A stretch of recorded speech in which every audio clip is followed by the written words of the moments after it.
Now, when you go back to Scottsdale and train, will you watch any of the U.S. Open, or is that just too difficult?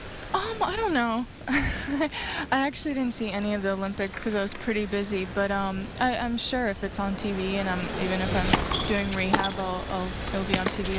I'll check out a few points here and there, but I won't be sitting at home with my popcorn watching matches, that's for sure.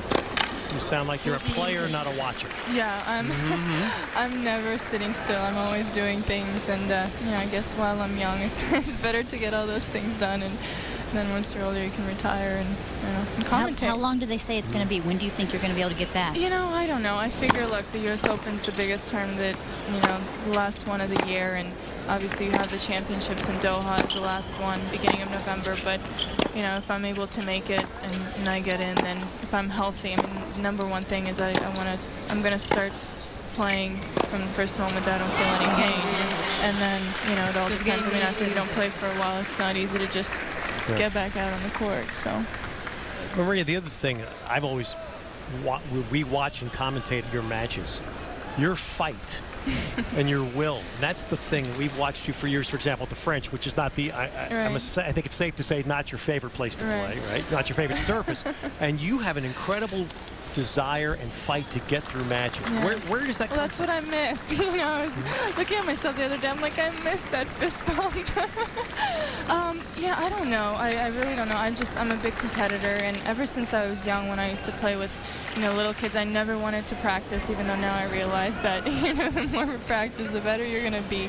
But I always wanted to compete, whether it was points, whether drills that we did, anything on court. It fired me up. I always wanted to be first in line. If anything from a drill that we were doing, or eating your food faster than anyone else. I was a big competitor, and God gave me this talent to be able to perform and play tennis and hit a tennis ball with a tennis racket, and I'm just trying to take as much advantage of it as I can.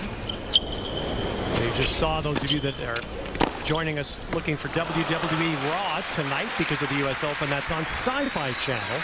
Lovely. So I know I had my TiVo set for this. And, Maria did too, I'm sure. Exactly. Yes. Yeah, because I've been home so much in the last few months. Planned ahead. That was very smart, Maria. So again, Raw is on Sci-Fi Channel right now. We have the U.S. Open here on USA, watching Coco Vandeweghe, 16-year-old from California, playing Jelena Jankovic, the 2 seed. She's got that reverse forehand down, doesn't she? Love. Coco. Yeah. Yeah, where she finishes the follow through on the same side of the body that she hit the ball.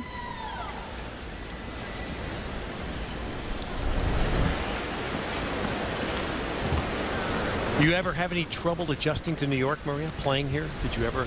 I used to when I was younger. Yeah, it did take me a few days to settle down and get used to the vibe, because in a way you feel so crammed, whether you're in your room or you're going out to dinner, everything, you're in between these huge buildings, and it did, and the traffic and getting there, but now it's all right. Now I'm fine. I love the city. I have to ask you this. You write your name left-handed? No, I don't. I write with my right. On the left baseline. The ball's pulled out. Let's see if we're going to have a challenge here. Call it straight away. Okay. Coco Vandeweghe hit a forehand that she thought was a winner. She gave the fist pump, and it was called out. Okay, so here's our Chase review from J.P. Morgan Chase. Ball's out. Are you a fan of the review? Electronic line count? I am. And I think if someone isn't a fan, then just don't use it. But if it's there and you're in the situation and you have it there, it's accessible to you. Who's not going to use it? Right. So, yeah, it's made a huge impact on the sport. And added excitement from the booth, I believe, right? And the fans expect it now. Exactly. They get really excited.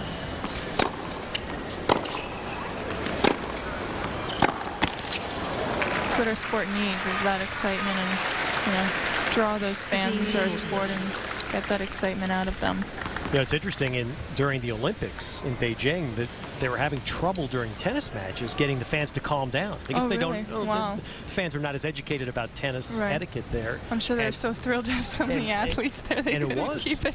And they were so vociferous rooting for the Chinese players. Oh, wow. But during the middle of the points as well? Yes, they were having trouble getting people to understand it. I had that crazy experience in Israel playing Fed Cup for the first time, and it was incredible. It was because they don't have too many big sporting events there, and it was right after I had won the Australian Open. We flew straight to Israel, and it was my first experience. The Fed Cup. Exactly, and it was so bizarre because it was 20,000 people, and obviously they're respecting their own players, but they respect in the bottom of their heart your talent as well. So it was a great experience, but it was pretty it was rough. So Coco Vandeweghe is going to challenge this again on a break point. So another Chase review from J.P. Morgan Chase. And that looked like a why not. Going to go down a break. All right, Maria, you want to relive a memory? Oh, wow. Is that one? Oh, that's a little embarrassing. Oh, there we go. That was a little embarrassing.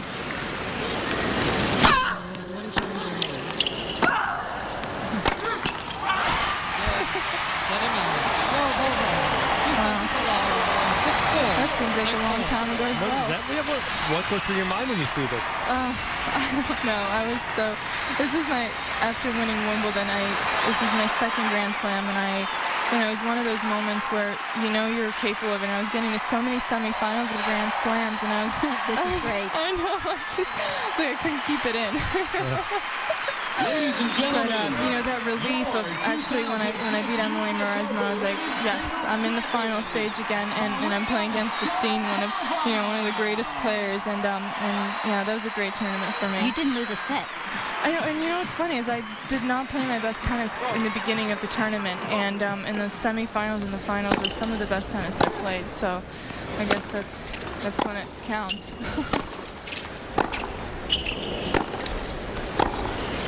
She's a pretty big hitter.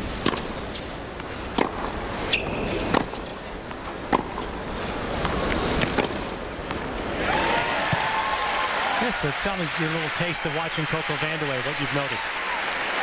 Well, except from talking. First time, so I'm a little nervous talking here, but and she has a big serve. I just saw 114 was the last serve. Wow. I think that's one of my highest speeds. 116 is her fastest tonight. Yeah. Wow, that's great. But this is a great experience for her. First time in Arthur Ashe, probably? Yes. Right? First time playing a Grand Slam. Oh, wow. Yes, this is all new to her. She actually played at Wimbledon, stage. Maria, but she played Junior Wimbledon and lost in the first round in Junior Wimbledon. Wow. So this is a big step up. But that's where it has to start somewhere. Right. Exactly. It has to start somewhere, and little by little you get into the bigger stages, you become more experienced, and that experience takes you to so many different levels. Maria, I was thinking watching your replay again, you came obviously to the United States early with your dad. Jankovic came to the United States when she had to leave Serbia. Right. We wonder this all the time. Is there something, do you think there was a hunger that perhaps players like yourself, like Yelena, others have had that have allowed you to succeed because of the circumstances? Yeah. Well, things weren't that accessible to us. There were not many things that were just given on a plate. And, it's one of those things where what do you do if you want to proceed with a talent? You either stay and you suffer through the winter conditions in Russia or in European countries where you're not able to practice much in the winters at all. There's basically no indoor courts. And, what's interesting about so many of us, especially the Russian girls, is we all developed our talents in different parts of the world. And it's not like we were in one big group and that was it. Well, I wish we had another half an hour to discuss that. Maria, thank you so much. No, for joining. thank you. I had a great time. Great to see you. We'd rather see you on the court. Experience. But thanks for joining. See you back soon. Thank you.